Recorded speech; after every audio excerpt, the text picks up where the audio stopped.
ತರಗತಿಯ ವಿಜ್ಞಾನ ಪಾಠಕ್ಕೆ ನಿಮ್ಮೆಲ್ಲರಿಗೂ ಸ್ವಾಗತ. ಇಂದು ನಾವು 6ನೇ ಅಧ್ಯಾಯವಾಗಿರತಕ್ಕಂತಹ ಸಸ್ಯಗಳ ಮತ್ತು ಪ್ರಾಣಿಗಳ ಸಂರಕ್ಷಣೆ ಅನ್ನುವಂತಹ ಅಧ್ಯಾಯದ ಬಗ್ಗೆ ಒಂದಿಷ್ಟು ತಿಳ್ಕೊಳ್ಳೋಣ. ಇದಕ್ಕಿಂತ ಮುಂಚೆಯಾಗಿ ನಾವು ನಿನ್ನೆ ದಿನ ಪಾಠದಲ್ಲಿ ನೋಡ್ತಾ ಇದ್ವಿ ಸಂಪನ್ಮೂಲಗಳು, ನೈಸರ್ಗಿಕ ಸಂಪನ್ಮೂಲಗಳು. ನಿಸರ್ಗದಲ್ಲಿ ದೊರೆತಕ್ಕಂತಹ ಸಂಪನ್ಮೂಲಗಳನ್ನು ನಾವು ನೈಸರ್ಗಿಕ ಸಂಪನ್ಮೂಲಗಳು ಅಂತ ಹೇಳ್ತೀವಿ. ಆ ನೈಸರ್ಗಿಕ ಸಂಪನ್ಮೂಲಗಳಲ್ಲಿ ಏನೇನು ದೊರೆಯುತ್ತೆ ನಮಗೆ ಅಂದರೆ ಮಣ್ಣು, ನೀರು, ನದಿಗಳು, ಸಮುದ್ರ, ಅದಾದ ನಂತರ ಈ ನೀರಿನ ಅಂತರ್ಜಲ, ಆಮೇಲೆ ಗಾಳಿ, ಅದರಲ್ಲಿರ್ತಕ್ಕಂತಹ ಆಮ್ಲಜನಕ, ಸಸ್ಯ ಸಂಪತ್ತು, ಪ್ರಾಣಿ ಸಂಪತ್ತು, ಇವೆಲ್ಲವನ್ನು ನಾವು ನೋಡ್ತಾ ಇರ್ತೀವಿ. ಸಸ್ಯ ಸಂಪತ್ತು ಮತ್ತು ಪ್ರಾಣಿ ಸಂಪತ್ತು ಏನಾಗಿದೆಯಪ್ಪ ಅಂತ ಹೇಳಿದ್ರೆ, ಭೂಮಿಯ ಉಗಮವಾದಾಗಿನಿಂದ ಇಲ್ಲಿಯವರೆಗೆ ವಿಕಸನವನ್ನು ಹೊಂದುತ್ತಾನೆ ಹೋಗಿದೆ. ಇಂದು ವಿಕಸನ ಹೊಂದಿರತಕ್ಕಂತಹ ಸಸ್ಯಗಳು ಮತ್ತು ಪ್ರಾಣಿಗಳನ್ನ ನಾವು ನೋಡ್ತಾ ಇದ್ದೀವಿ. ವಿದ್ಯಾರ್ಥಿಗಳೇ, ಇಲ್ಲಿ ಈ ಒಂದು ಪಾಠದಲ್ಲಿ ನಾವು ಸಸ್ಯಗಳನ್ನು ಹೇಗೆ ಸಂರಕ್ಷಿಸಬೇಕು, ಪ್ರಾಣಿಗಳನ್ನು ಹೇಗೆ ಸಂರಕ್ಷಿಸಬೇಕು, ಅವುಗಳಿಂದ ನಮಗೆ ಉಪಯೋಗಗಳೇನು ಅನ್ನುವಂಥದ್ದನ್ನು ತಿಳ್ಕೊಳ್ತೀವಿ. ಹಿಂದಿನ ತರಗತಿಯಲ್ಲಿ ನಾವು ಮೊದಲನೇದಾಗಿ ಅರಣ್ಯಗಳ ಬಗ್ಗೆ ತಿಳ್ಕೊಳ್ತೀವಿ. ಅರಣ್ಯಗಳು ಯಾಕೆ ನಾಶವಾಗ್ತಾ ಇದ್ದಾವೆ, ಅರಣ್ಯ ನಾಶಕ್ಕೆ ಕಾರಣಗಳು ಏನು ಅನ್ನೋದನ್ನು ತಿಳ್ಕೊಳ್ತೀವಿ. ಅರಣ್ಯ ನಾಶದಿಂದ ಆಗ್ತಕ್ಕಂತಹ ಪರಿಣಾಮಗಳು ಏನು ಅನ್ನೋದನ್ನು ನಾವು ತಿಳ್ಕೊಳ್ತೀವಿ.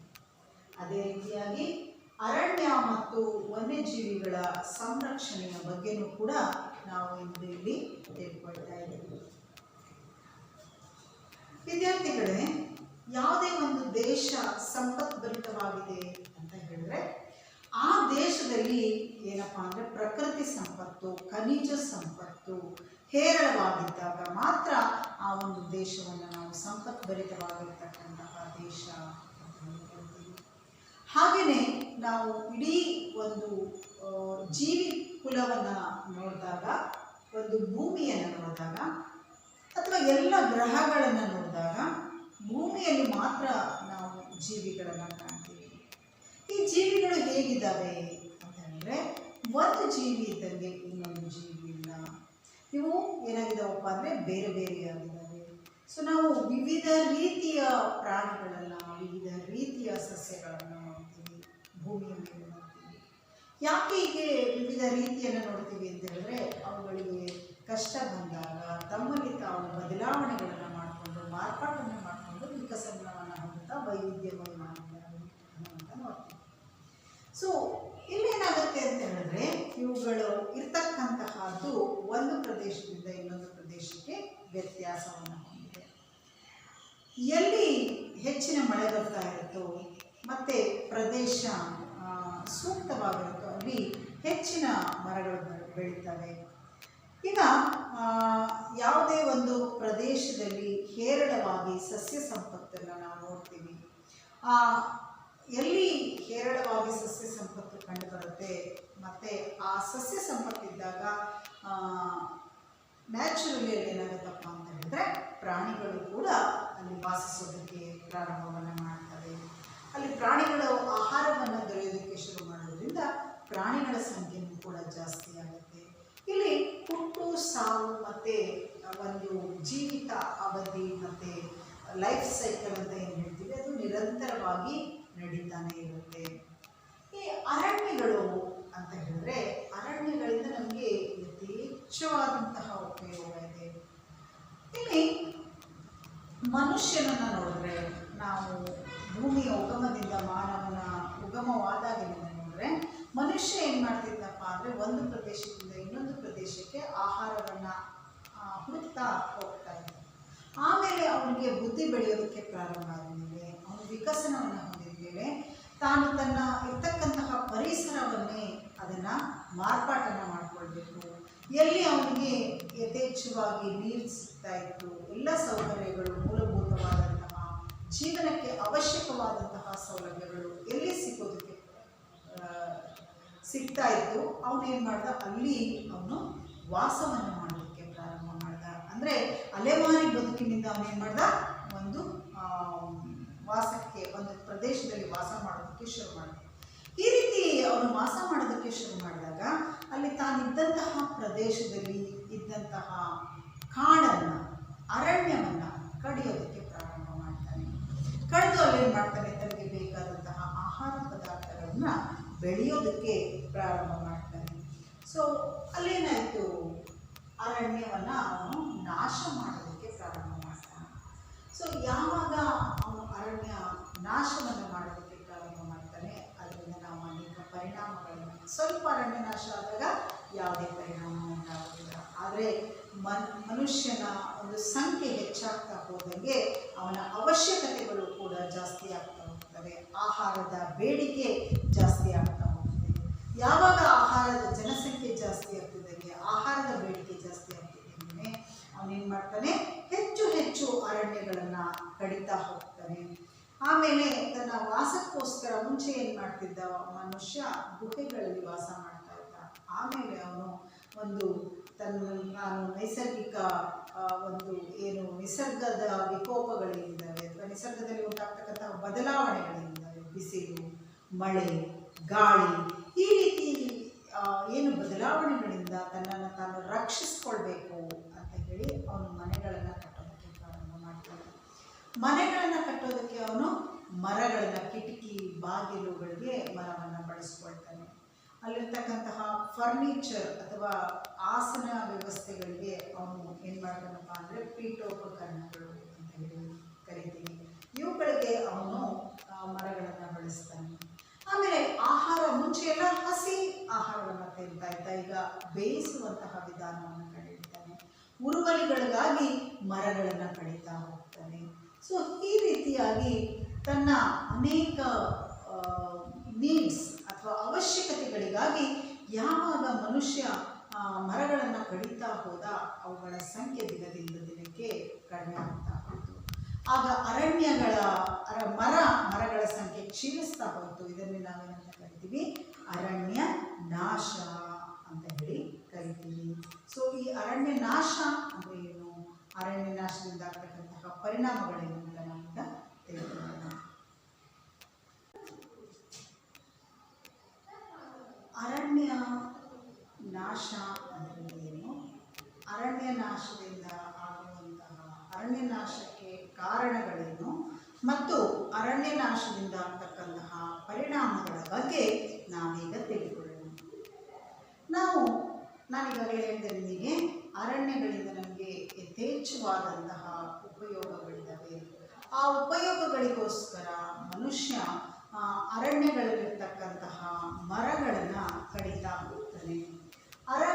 ಅರಣ್ಯಗಳಲ್ಲಿರ್ತಕ್ಕಂತಹ ಮರಗಳನ್ನು ಕಡಿದ್ಬಿಟ್ಟು ಆ ಮರಗಳನ್ನು ಬೇರೆ ಕೆಲಸಕ್ಕಾಗಿ ಉಪಯೋಗಿಸ್ಕೊಳ್ಳುವಂಥದ್ದು, ಮತ್ತು ಆ ಭೂಮಿಯನ್ನು ವಿವಿಧ ಉದ್ದೇಶಗಳಿಗಾಗಿ ಬಳಸ್ಕೊಳ್ಳೋದನ್ನು ನಾವೇನಂತ ಕರಿತೀವಿ, ಅರಣ್ಯ ನಾಶ. ಅರಣ್ಯದಲ್ಲಿರುವ ಮರಗಳನ್ನು ಕಡಿದು ಆ ಭೂಮಿಯನ್ನು ಬೇರೆ ಉದ್ದೇಶಗಳಿಗಾಗಿ ಬಳಸ್ಕೊಳ್ಳೋದು. ಎರಡನೇದು, ಆ ಮರಗಳಿಂದಿರುವಂತಹ ಉಪಯೋಗಗಳಿಗೋಸ್ಕರ ಮರವನ್ನು ಕಡಿದಾಗ ಆ ಭೂಮಿ ಬರಿದಾಗುತ್ತೆ. ಸೊ ಈ ರೀತಿ ಮರಗಳನ್ನು ಕಡಿಯುವುದನ್ನು ನಾವೇನಂತ ಕರಿತೀವಿ, ಅರಣ್ಯ ನಾಶ ಅಂತ ಹೇಳಿ ಕರಿತೀವಿ. ಸೊ ಅರಣ್ಯ ನಾಶ, ಯಾಕೆ ಅರಣ್ಯ ನಾಶವನ್ನು ಮನುಷ್ಯ ಮಾಡ್ತಾ ಇದ್ದಾನೆ, ಒಂದೊಂದಾಗಿ ನೋಡೋಣ. ವ್ಯವಸಾಯ ಭೂಮಿಯನ್ನಾಗಿ ಪರಿವರ್ತಿಸಲು, ನಾನು ಹೇಳ್ತಾ ಇದ್ದಾರೆ ಅರಣ್ಯ ನಾಶ ಯಾಕೆ ಆಗುತ್ತೆ ಅಂತ ಹೇಳಿದ್ರೆ, ಯಾಕೆ ಮಾಡ್ತಾರೆ ಅಂತ ಹೇಳಿದ್ರೆ, ವ್ಯವಸಾಯ ಭೂಮಿಯನ್ನಾಗಿ ಪರಿವರ್ತಿಸೋದಕ್ಕೆ. ಸೊ ವ್ಯವಸಾಯ ಭೂಮಿಯನ್ನಾಗಿ ಪರಿವರ್ತಿಸೋದಕ್ಕೆ, ಬೆಳೆಗಳನ್ನು ಬೆಳೆಯೋದಕ್ಕೆ ಅರಣ್ಯ ನಾಶವನ್ನು ಮಾಡ್ತಾರೆ. ಇನ್ನು ಮನೆಗಳನ್ನು ಮತ್ತು ಕೈಗಾರಿಕೆಗಳನ್ನು ಕಟ್ಟೋದಕ್ಕೋಸ್ಕರ, ಈಗ ಮನೆಗಳನ್ನು ಕಟ್ಟೋದಕ್ಕೆ ಜಾಗ ಬೇಕಾಗಿರುತ್ತೆ. ಆ ಜಾಗಕ್ಕೋಸ್ಕರ ಅರಣ್ಯಗಳನ್ನು ಕಡಿತಾರೆ. ಮತ್ತು ಕೈಗಾರಿಕೆಗಳಿಗೋಸ್ಕರ, ಬೃಹತ್ ಕೈಗಾರಿಕೆಗಳನ್ನು ಕಟ್ಟೋದಕ್ಕೆ ಜಾಗ ಬೇಕಾಗಿರುತ್ತೆ. ಆ ಜಾಗಕ್ಕೋಸ್ಕರ ಏನು ಮಾಡ್ತಾರೆ, ಕೈಗಾರಿಕೆಗಳನ್ನು ಸ್ಥಾಪಿಸೋದಕ್ಕೆ ಮರಗಳನ್ನು ಕಡಿತಾರೆ. ಈ ರೀತಿ ಮನೆಗಳನ್ನು ಕಟ್ಟೋದಕ್ಕೆ ಮತ್ತು ಕೈಗಾರಿಕೆಗಳನ್ನು ನಿರ್ಮಾಣ ಮಾಡೋದಕ್ಕೋಸ್ಕರ ಮರಗಳನ್ನು ಕಡಿಯೋದ್ರಿಂದ ಅರಣ್ಯನಾಶ ಉಂಟಾಗುತ್ತೆ. ಇನ್ನು ನಮಗೆಲ್ಲ ಗೊತ್ತಿದೆ, ಇತ್ತೀಚಿನ ದಿನಗಳಲ್ಲಿ ಯಾವಾಗ ಶಾಲೆಗಳು ಪ್ರಾರಂಭ ಆಯಿತು, ಶಾಲೆಗಳನ್ನು ಶುರು ಮಾಡಿದ್ರು, ಆ ಶಾಲೆಗಳಲ್ಲಿ ಮನೆಗಳ ಬಾಗಿಲು, ಕಿಟಕಿ ಮತ್ತು ಪೀಠೋಪಕರಣಗಳು, ಸೋಫಾ, ಕುರ್ಚಿಗಳು ಇವುಗಳನ್ನೆಲ್ಲ ಮಾಡೋದಕ್ಕೆ ಮರಗಳನ್ನು ಕಡಿತಾ ಬಂದರು. ಇದರಿಂದಲೂ ಕೂಡ ಅರಣ್ಯ ನಾಶವನ್ನು ನಾವು ಕಾಣ್ತೀವಿ. ಹಿಂದಿನ ಕಾಲದಲ್ಲಿ ಆಹಾರವನ್ನು ಯಾವಾಗ ಬೇಯಿಸೋದಕ್ಕೆ ಪ್ರಾರಂಭ ಮಾಡಿದ್ರೋ ಆಗ ಉರುವಲುಗಳಿಗಾಗಿ ಈ ಮರಗಳನ್ನು ಕಡಿಯೋದಕ್ಕೆ ಪ್ರಾರಂಭ ಮಾಡಿದರು. ಸೊ ಈ ರೀತಿ ಉರುವಲಿಗೋಸ್ಕರ, ಕಟ್ಟಿಗೆಗಳಿಗೋಸ್ಕರ ಮರವನ್ನು ಕಡಿತಾ ಬಂದರು. ಇನ್ನು ಮರಗಳ ನಾಶಕ್ಕೆ ಕಾರಣ ಏನಪ್ಪ ಅಂತ ಹೇಳಿದ್ರೆ, ಎತ್ತರವಾಗಿದ್ದಂತಹ ಮರಗಳು ಒಂದಕ್ಕೊಂದು ಬಡಿದು ಅಥವಾ ತಾಗಿ ಘರ್ಷಣೆಯಿಂದ ಬೆಂಕಿ ಉಂಟಾಗ್ತಾ ಇತ್ತು. ಅಥವಾ ಯಾರೋ ಕಿಡಿಗೇಡಿಗಳು ಬೆಂಕಿ ಹಚ್ತಾ ಇರ್ಬೋದು, ಅಥವಾ ಎಲ್ಲೋ ಒಂದು ಕಿಡಿ ಸಿಡಿದು ಇಡೀ ಕಾಡಿಗೆ ಬೆಂಕಿ ಹತ್ತುತ್ತಾ ಇತ್ತು. ಇದನ್ನು ನಾವು ಕಾಳ್ಗಿಚ್ಚು ಅಂತ ಹೇಳ್ತಾ ಇದ್ದೀವಿ. ಸೊ ಈ ಕಾಳ್ಗಿಚ್ಚಿನಿಂದನೂ ಕೂಡ ಅರಣ್ಯ ನಾಶ ಆಗಿರಬಹುದು. ಅದೇ ರೀತಿಯಾಗಿ ಈ ಬರಗಾಲ, ಮಳೆ ತುಂಬ ಅನೇಕ ವರ್ಷಗಳ ಕಾಲ ಒಂದು ಪ್ರದೇಶದಲ್ಲಿ ಮಳೆ ಬರಲಿಲ್ಲ ಅಂತ ಹೇಳಿದ್ರೆ ಅಲ್ಲೂ ಕೂಡ ಏನಾಗ್ಬೋದು, ಆ ಪ್ರದೇಶದಲ್ಲಿ ಇದ್ದಂತಹ ಅರಣ್ಯ ನಾಶವಾಗುತ್ತೆ. ಹೀಗೆ ಬೇರೆ ಬೇರೆ ಕಾರಣಗಳಿಂದಾಗಿ ಅರಣ್ಯ ನಾಶ ಆಗೋದನ್ನು ನಾವು ನೋಡ್ತೀವಿ. ಸೊ ಈ ಅರಣ್ಯ ನಾಶ ಆದಮೇಲೆ ಅರಣ್ಯ ನಾಶದಿಂದ ಆಗ್ತಕ್ಕಂತಹ ಪರಿಣಾಮಗಳು ಏನು ಅಂತ ಹೇಳಿ ನಾವು ತಿಳ್ಕೊಳ್ಳೋಣ. ಅರಣ್ಯ ನಾಶ ಆಗ್ತಿದ್ದಂಗೆ ಏನಾಗುತ್ತಪ್ಪ ಅಂತ ಹೇಳಿದ್ರೆ ಭೂಮಿಯ ಉಷ್ಣತೆ ಜಾಸ್ತಿ ಆಗುತ್ತೆ. ಸಾಮಾನ್ಯವಾಗಿ ಮರಗಳಿದ್ದಾಗ ಬಾಷ್ಪೀಭವನ ಕ್ರಿಯೆಯಿಂದ ಹೆಚ್ಚಾದ ನೀರನ್ನು ಬಿಡ್ತಾ ಇರ್ತವೆ, ಮತ್ತು ಅಲ್ಲಿರ್ತಕ್ಕಂತಹ ಜಾಗ ತಂಪಾಗಿರುತ್ತೆ. ಈ ರೀತಿಯಾಗಿ ಉಷ್ಣವನ್ನು ನಾವೇನು ಮಾಡ್ತವೆ, ಸಾಮಾನ್ಯವಾಗಿ ಕಡಿಮೆ ಮಾಡ್ತಾ ಇರ್ತವೆ. ಯಾವುದು? ಮರಗಿಡಗಳನ್ನು ಕಡಿದಾಗ, ಅರಣ್ಯ ನಾಶ ಆದಾಗ ಆ ಇಡೀ ಪ್ರದೇಶದಲ್ಲಿ ಉಷ್ಣತೆ ಜಾಸ್ತಿ ಆಗುತ್ತೆ. ಆಮೇಲೆ ನಮಗೆಲ್ಲ ಗೊತ್ತಿದೆ, ಈ ಸಸ್ಯಗಳು ಇಂಗಾಲದ ಡೈಆಕ್ಸೈಡನ್ನು ಹೀರ್ಕೊಂಡ್ಬಿಟ್ಟು ಆಮ್ಲಜನಕವನ್ನು ದ್ಯುತಿ ಸಂಶ್ಲೇಷಣಾ ಕ್ರಿಯೆ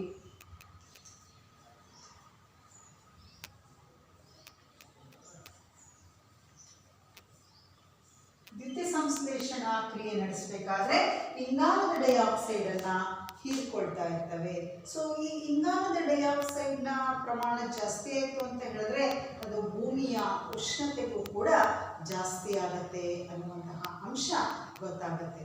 ಸೊ ಈ ರೀತಿಯಾಗಿ ದ್ಯುತಿ ಸಂಶ್ಲೇಷಣಾ ಕ್ರಿಯೆಯಲ್ಲಿ ಏನಪ್ಪ ಅಂದರೆ ಇಂಗಾಲದ ಡೈಆಕ್ಸೈಡನ್ನು ಹೀರ್ಕೊಳ್ತೇವೆ. ಆ ಮರಗಳನ್ನು ನಾವು ಕಟ್ ಮಾಡಿದಾಗ ಇಂಗಾಲದ ಡೈಆಕ್ಸೈಡ್ನ ಪ್ರಮಾಣ ಜಾಸ್ತಿ ಆಗುತ್ತೆ. ಇದು ಪರಿಸರ ಮಾಲಿನ್ಯವನ್ನು ಉಂಟು ಮಾಡುತ್ತೆ. ಇನ್ನು ಭೂಮಿಯ ಮೇಲೆ ಇದ್ದಾಗ, ಮರಗಳು ಇದ್ದಾಗ ಆ ಮರಗಳ ಬೇರು ಏನಾಗುತ್ತೆ, ಆಳಕ್ಕೆ ಇಳಿದು ಹೋಗಿರುತ್ತೆ. ಸೊ ಅಲ್ಲಿ ಮಣ್ಣನ್ನು ಸಡಿಲ ಮಾಡಿರುತ್ತೆ. ಆದ್ದರಿಂದ ಏನಾಗುತ್ತಪ್ಪ ಅಂದರೆ ನೀರು ಸುಲಭವಾಗಿ ಭೂಮಿಯ ಆಳಕ್ಕೆ ಹೋಗ್ತಾ ಇರುತ್ತೆ. ಸೊ ಬೇರುಗಳು ಎಷ್ಟು ಆಳಕ್ಕೆ ಹೋಗ್ತಿರ್ತಾವೋ ಅಷ್ಟು ಆಳಕ್ಕೆ ನೀರು ಸುಲಭವಾಗಿ ಹರಿತಾ ಇರುತ್ತೆ. ಆಗ ಭೂಮಿಯ ಒಳಗಡೆ ಇರ್ತಕ್ಕಂತಹ ನೀರಿಗೆ ನಾವಂತ ಒಂದು ಹೆಸರು ಹೇಳ್ತೀವಿ, ಅದನ್ನ ಅಂತರ್ಜಲ. ಅಂತರ್ ಅಂದರೆ ಒಳಗಡೆ, ಜಲ ನೀರು. ಸೊ ಅಂತರ್ಜಲದ ಮಟ್ಟ ಏನಾಗುತ್ತಪ್ಪ ಅಂತ ಹೇಳಿದ್ರೆ ಅರಣ್ಯ ನಾಶ ಆದಾಗ ಅಂತರ್ಜಲದ ಮಟ್ಟ ಕಡಿಮೆ ಆಗುತ್ತೆ, ಕುಸಿದು ಹೋಗುತ್ತೆ. ನೀವೆಲ್ಲ ನೋಡಿರ್ಬೋದು ಮಕ್ಕಳೇ, ಹಿಂದೆಲ್ಲ ಕೊಳವೆ ಬಾವಿಗಳನ್ನು ತೆಗೆಸಿದಾಗ 100 ಅಡಿ ಮತ್ತು 200 ಅಡಿಗೆಲ್ಲ ನೀರು ಸಿಗ್ತಾ ಇತ್ತು. ಆದರೆ ಇವಾಗ ಕೊಳವೆ ಬಾವಿಗಳನ್ನು ತೆಗೆಯುವವರ ಸಂಖ್ಯೆನೂ ಜಾಸ್ತಿ ಆಗಿದೆ, ಹಾಗೆಯೇ ಮಳೆಯ ಪ್ರಮಾಣ ಕಡಿಮೆ ಆಗಿದೆ, ಮರಗಿಡಗಳ ಸಂಖ್ಯೆ ಕಡಿಮೆ ಆಗಿರೋದ್ರಿಂದ ನಾವು ಭೂಮಿಯ ಒಳಗಡೆ 600 ಅಡಿ 700 ಅಡಿ ಹೋದ್ರೂ ಕೂಡ ಕೆಲವು ಪ್ರದೇಶಗಳಲ್ಲಿ ನಮಗೆ ನೀರು ಸಿಗ್ತಾ ಇಲ್ಲ. ಸೊ ಇದರಿಂದ ನಮಗೇನು ಗೊತ್ತಾಗುತ್ತೆ, ಭೂಮಿಯ ಒಳಗಡೆ ಇರ್ತಕ್ಕಂತಹ ನೀರಿನ ಪ್ರಮಾಣ ಕಡಿಮೆ ಆಗಿದೆ, ಅಂತರ್ಜಲದ ಮಟ್ಟ ಏನಾಗಿದೆ, ಕುಸಿದು ಹೋಗಿದೆ ಅನ್ನುವಂತಹ ಅಂಶ ನಮಗೆ ಗೊತ್ತಾಯಿತು. ಇನ್ನು ಮರಗಳಿದ್ರೆ, ಅರಣ್ಯ ಇದ್ರೆ ಏನು ಮಾಡುತ್ತೆ, ಮೋಡಗಳನ್ನು ಹತ್ತಿರಕ್ಕೆ ಕರ್ಕೊಂಡು ಬರುತ್ತೆ, ಮೋಡಗಳನ್ನು ಒಂದು ಪ್ರದೇಶ ಅರಣ್ಯ ಪ್ರದೇಶದಲ್ಲಿ ಹಿಡಿದಿಡುತ್ತೆ. ಸೊ ಮೋಡಗಳಿಗೆ ಇದೇನು ಮಾಡುತ್ತೆ, ಆಕರ್ಷಣಾ ಶಕ್ತಿ ಆಗಿರೋದ್ರಿಂದ ಮೋಡಗಳನ್ನು ಅಲ್ಲಿ ಹಿಡಿದಿಡೋದ್ರಿಂದ ಹೇರಳವಾಗಿ ಮಳೆಯನ್ನು ಬರ್ತಾ ಇರುತ್ತೆ ಅರಣ್ಯಗಳಿಂದ ಪ್ರದೇಶಗಳಲ್ಲಿ. ನೀವು ನೋಡಿರ್ಬೋದು ಪಶ್ಚಿಮ ಘಟ್ಟಗಳ ಅರಣ್ಯಗಳಲ್ಲಿ ನಾವು ಹೇರಳವಾದ ಮಳೆಯನ್ನು ಕಾಣ್ತಾ ಇರ್ತೀವಿ. ಚಾರ್ಮುಡಿ ಘಾಟು ಮತ್ತು ನಾವು ತೀರ್ಥಹಳ್ಳಿ, ಆಮೇಲೆ ಆಗುಂಬೆ, ಅಲ್ಲೆಲ್ಲ ಪಶ್ಚಿಮ ಘಟ್ಟಗಳು ಅಂತ ಹೇಳಿ ಕರಿತೀವಿ. ಅಲ್ಲಿ ತೀವ್ರವಾದ ಮಳೆಯನ್ನು ಕಾಣ್ತೀವಿ, ಕಾರಣ ಅಲ್ಲಿ ಹೇರಳವಾದ ಅರಣ್ಯ ಪ್ರದೇಶ. ಆದರೆ ಕಾಡುಗಳನ್ನು ಕಳೆದು ಹೋದರೆ ಮಳೆಯ ಪ್ರಮಾಣ ಕಡಿಮೆ ಆಗುತ್ತೆ, ಮೋಡಗಳನ್ನು ಹಿಡಿದಿಡುವ ಒಂದು ಪ್ರಮಾಣ ಕಡಿಮೆ ಆಗೋದ್ರಿಂದ ಮಳೆ ಕೂಡ ಕಡಿಮೆ ಆಗುತ್ತೆ. ಆಮೇಲೆ ಮಣ್ಣು, ಭೂಮಿ ಮೇಲೆ ಏನಾಗುತ್ತೆ, ಮರಗಳಿದ್ದಾಗ ಎಲೆಗಳು ಉದುರ್ತಾ ಇರ್ತವೆ. ಆಮೇಲೆ ಅಲ್ಲಿ ಎಲೆಗಳನ್ನು ಕೊಳೆಯಿಸೋದಕ್ಕೆ ಅಥವಾ ಎಲೆಗಳಿಂದ ಏನಾಗುತ್ತಪ್ಪ ಅಂತ ಹೇಳಿದ್ರೆ ರಸಗೊಬ್ಬರ ಉಂಟಾಗುತ್ತೆ. ಆಗ ಫಲವತ್ತತೆ ಜಾಸ್ತಿ ಆಗುತ್ತೆ, ನೀರಿರುತ್ತೆ, ಗೊಬ್ಬರನೂ ಆಗುತ್ತೆ, ಫಲವತ್ತತೆ ಜಾಸ್ತಿ ಆಗುತ್ತೆ. ಆದರೆ ಈ ಮರಗಳಿಲ್ಲ ಅಂತ ಹೇಳಿದ್ರೆ ಫಲವತ್ತತೆ ಏನಾಗುತ್ತೆ, ಕುಂಠಿತವಾಗುತ್ತೆ ಅಥವಾ ಕಡಿಮೆ ಆಗುತ್ತೆ ಅಂತ ಹೇಳ್ಬೋದು. ಇನ್ನು ವಿಕೋಪ, ಪರಿಸರದ ವಿಕೋಪವನ್ನು ನಾವು ಕಾಣ್ತೀವಿ. ಯಾವ್ಯಾವ ಪರಿಸರದ ವಿಕೋಪ ಅಂತ ಹೇಳಿದ್ರೆ ಬರಗಾಲ, ಪ್ರವಾಹ, ಈ ಥರದ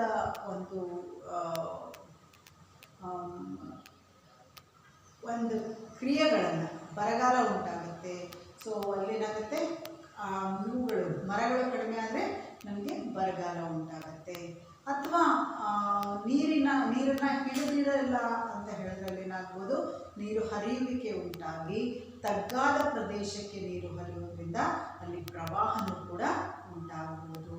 ಸೊ ಹೀಗಾಗಿ ನಾವು ಅರಣ್ಯಗಳನ್ನು ಕಾಪಾಡುವಂಥದ್ದು ಅತಿ ಅವಶ್ಯಕವಾಗಿದೆ. ಯಾಕೆಂದರೆ ಇಷ್ಟೆಲ್ಲ ಪರಿಣಾಮಗಳು ನಮಗೆ ಅರಣ್ಯ ನಾಶ ಆಗೋದ್ರಿಂದ ಅರಣ್ಯಗಳನ್ನು ನಾವು ಸಂರಕ್ಷಿಸಬೇಕು. ಸೊ ಅರಣ್ಯಗಳನ್ನು ಸಂರಕ್ಷಿಸಿದ್ರೆ ನಾವು 2 ಕೆಲಸ ಮಾಡಬೇಕಾಗುತ್ತೆ. ಒಂದು ಸಸ್ಯಗಳನ್ನು ಸಂರಕ್ಷಿಸೋದು, ಸಸ್ಯಗಳು ಹೇರಳವಾಗಿದ್ದಾಗ ಅಲ್ಲಿ ನೈಸರ್ಗಿಕವಾಗಿ ಪ್ರಾಣಿಗಳು, ಒಂದು ಮರ ಇತ್ತು ಅಂತ ಹೇಳಿದ್ರೆ ನೀವು ನೋಡ್ಬೋದು, ಅಲ್ಲಿ ಇರುವೆ ಗೂಡು ಕಟ್ಟುತ್ತೆ. ಆಮೇಲೆ ಅದರಲ್ಲಿ ಆ ಕಡೆ ಈ ಕಡೆಗೆ ಮಳೆ ಬಂದಾಗ ಈ ನಾಯಿ ಕೊಡೆಗಳು ಬೆಳೀತವೆ. ಮರದ ಕೊಟರೆಯಲ್ಲಿ ಕೆಲವು ಪಕ್ಷಿಗಳು ವಾಸ ಮಾಡ್ತವೆ, ಮರದ ಕೊಂಬೆಯ ಮೇಲೆ ಕೆಲವು ಪಕ್ಷಿಗಳು ಗೂಡನ್ನು ಕಟ್ತವೆ, ಮತ್ತು ಅನೇಕ ಸಣ್ಣ ಸಣ್ಣ ಕೀಟಗಳು ಅಲ್ಲಿ ಮರಗಿಡಗಳಲ್ಲಿ ನಾವು ಕಾಣ್ತೀವಿ. ಅಂದರೆ ಮರಗಿಡ ಇತ್ತು ಅಂತ ಹೇಳಿದ್ರೆ ಪ್ರಾಣಿಗಳು ಕೂಡ ಅಲ್ಲಿ ಬೆಳೀತವೆ ಮತ್ತು ತಮ್ಮ ಸಂತತಿಯನ್ನು ಬೆಳೆಸ್ಕೊಳ್ತವೆ. ಸೊ ಅರಣ್ಯ ನಾಶದಿಂದ ನಾವೇನಾಗುತ್ತೆ, ಪ್ರಾಣಿಯನ್ನು ಕೂಡ ಪ್ರಾಣಿಗಳ ಸಂಖ್ಯೆನೂ ಕಡಿಮೆ ಆಗುತ್ತೆ, ಸಸ್ಯಗಳ ಸಂಖ್ಯೆನೂ ಕಡಿಮೆ ಆಗುತ್ತೆ. ಸೊ ಅರಣ್ಯವನ್ನು ಬೆಳೆಸೋದ್ರಿಂದ ನಾವು ಸಸ್ಯಗಳನ್ನು ಸಂರಕ್ಷಿಸ್ತೀವಿ, ಹಾಗೆಯೇ ಪ್ರಾಣಿಗಳನ್ನು ಸಹ ಸಂರಕ್ಷಿಸ್ತೀವಿ. ಅರಣ್ಯ ಮತ್ತು ವನ್ಯಜೀವಿಗಳು ಒಂದು ದೇಶದ ಸಂಪತ್ತು ಅಂತ ಹೇಳಿ ನಾನು ಈಗಾಗಲೇ ಹೇಳಿದೆ. ಸೊ ಯಾವುದೇ ಒಂದು ದೇಶದಲ್ಲಿ ಅರಣ್ಯ ಸಂಪತ್ತನ್ನು ರಕ್ಷಿಸೋದು ಅದರ ರಾಷ್ಟ್ರೀಯ ಒಂದು ಪರಂಪರೆಯನ್ನು ಉಳಿಸ್ಕೊಳ್ಳುವಂಥದ್ದು ಅಥವಾ ರಾಷ್ಟ್ರೀಯ ಪರಂಪರೆಯ ದ್ಯೋತಕ ಸಂಕೇತ ಅಂತ ಹೇಳಿ ಕರೀತೀವಿ. ಜೈವಿಕ ಪ್ರಾಮುಖ್ಯತೆಯನ್ನು ಸಂರಕ್ಷಿಸುವುದು ರಾಷ್ಟ್ರೀಯ ಪರಂಪರೆಯ ಒಂದು ಭಾಗವಾಗಿದೆ. ಸೊ ನಮ್ಮ ಪರಂಪರೆ ಒಂದು ಪ್ರದೇಶದಿಂದ ಇನ್ನೊಂದು ಪ್ರದೇಶಕ್ಕೆ ಸಸ್ಯಗಳಾಗಿರ್ಬೋದು ಅಥವಾ ಪ್ರಾಣಿಗಳಾಗಿರ್ಬೋದು ವಿಭಿನ್ನ ರೀತಿಯಲ್ಲಿದೆ. ಸೊ ನಮ್ಮ ಸಂಸ್ಕೃತಿಯನ್ನು ನಾವು ಉಳಿಸ್ಕೋಬೇಕು ಅಂತ ಹೇಳಿದ್ರೆ ನಮ್ಮ ಪ್ರದೇಶದಲ್ಲಿರ್ತಕ್ಕಂತಹ ಪ್ರಾಣಿಗಳನ್ನು ಮತ್ತು ಸಸ್ಯಗಳನ್ನು ನಾವು ಸಂರಕ್ಷಿಸೋದು ಅಥವಾ ಉಳಿಸಿಕೊಳ್ಳೋದು ಬಹಳನೇ ಪ್ರಮುಖವಾದ ಪಾತ್ರವನ್ನು ವಹಿಸಿಕೊಳ್ಳುತ್ತೆ. ಸೊ ಅದು ನಮ್ಮ ಸಂಸ್ಕೃತಿಯನ್ನು ಬಿಂಬಿಸುತ್ತೆ. ಹೇಗೆ ನಾವು ಪ್ರಾಣಿಗಳನ್ನು ಮತ್ತು ಸಸ್ಯಗಳನ್ನು ಸಂರಕ್ಷಿಸಬೇಕು, ಅವುಗಳು ನಾಶವಾಗದಂತೆ, ಅವುಗಳ ಸಂತತಿ ವಿನಾಶಕ್ಕೆ ಹೋಗದಂತೆ, ಅಥವಾ ಅವುಗಳ ಸಂಖ್ಯೆ, ಸಸ್ಯಗಳ ಸಂಖ್ಯೆ ಕಡಿಮೆ ಆಗದಂತೆ ಅಥವಾ ಅಳಿದು ಹೋಗದಂತೆ ಅವುಗಳನ್ನು ಏನು ಮಾಡಬೇಕು, ರಕ್ಷಿಸಬೇಕು.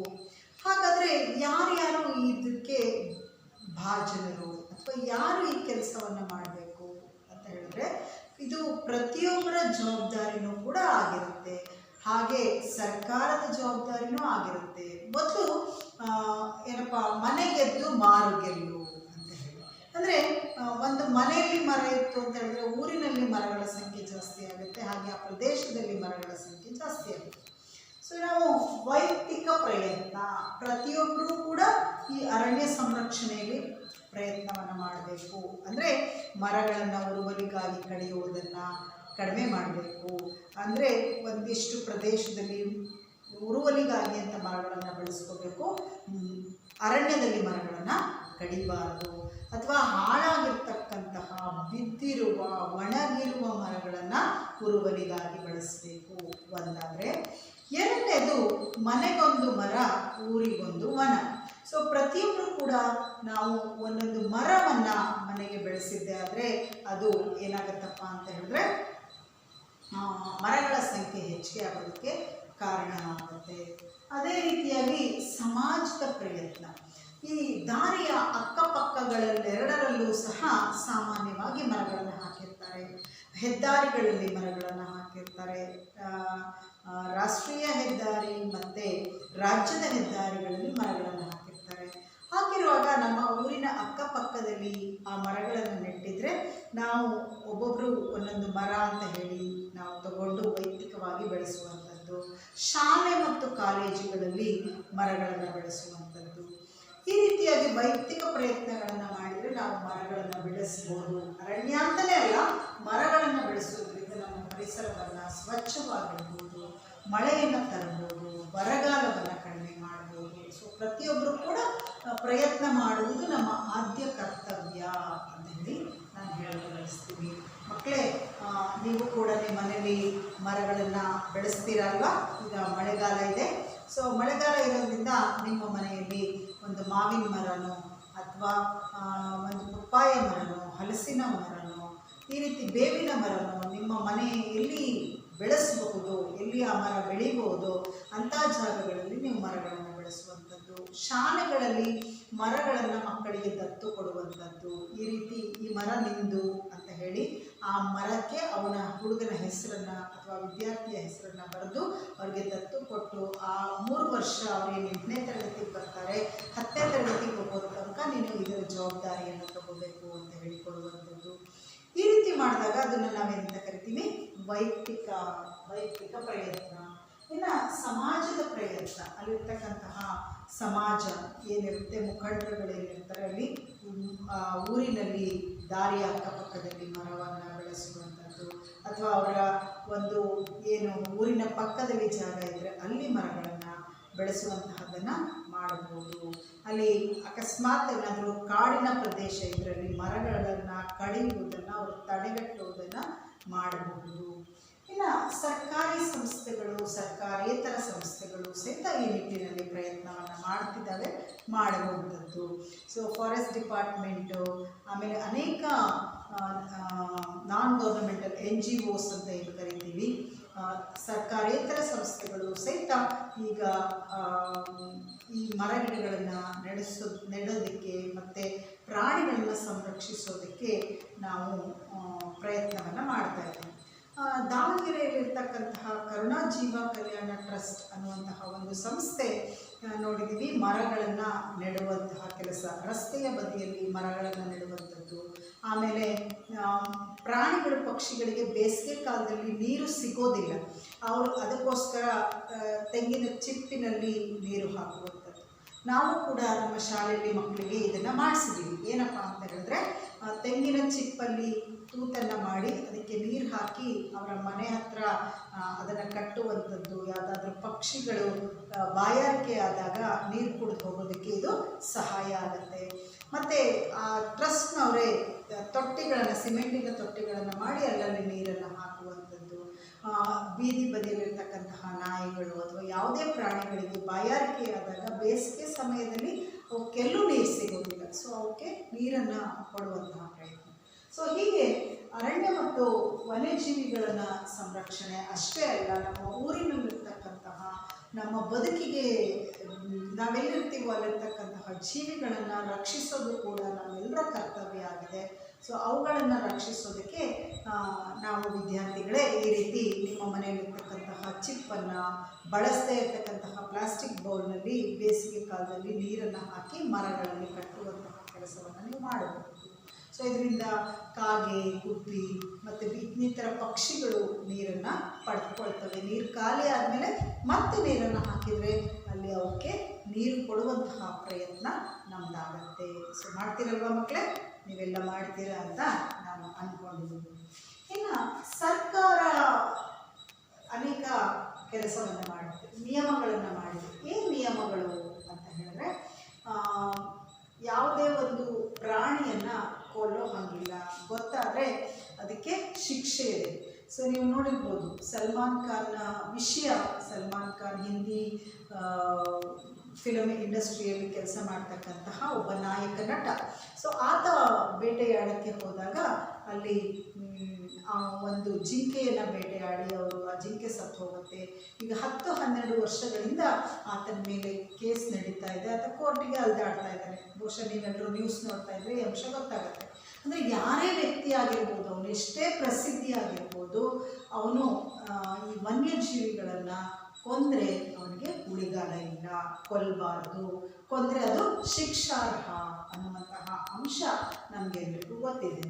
ಸೊ ಈ ರೀತಿ ಆಮೇಲೆ ಕೆಲವೊಂದು ನಿರ್ದಿಷ್ಟ ಪ್ರದೇಶಗಳಲ್ಲಿ ವಾಹನಗಳನ್ನು ತೆಗೆದುಕೊಂಡು ಕಾಡಿನ ಒಳಗಡೆ ಹೋಗುವಂಥದ್ದು, ಅಲ್ಲಿ ಜೀವಿಗಳನ್ನು ಕೊಲ್ಲುವಂಥದ್ದು, ಸಸ್ಯ ಮತ್ತು ಅಲ್ಲಿನ ಆವಾಸಗಳನ್ನು ಬೆಂಕಿ ಹಾಕೋದು ಅಥವಾ ಅಲ್ಲಿ ಯಾವುದೇ ಮಾನವ ಚಟುವಟಿಕೆಗಳನ್ನು ಮಾಡೋದನ್ನು ನಿರ್ಬಂಧಿಸಲಾಗಿದೆ. ಈ ರೀತಿಯ ನಿಯಮಗಳಿವೆ.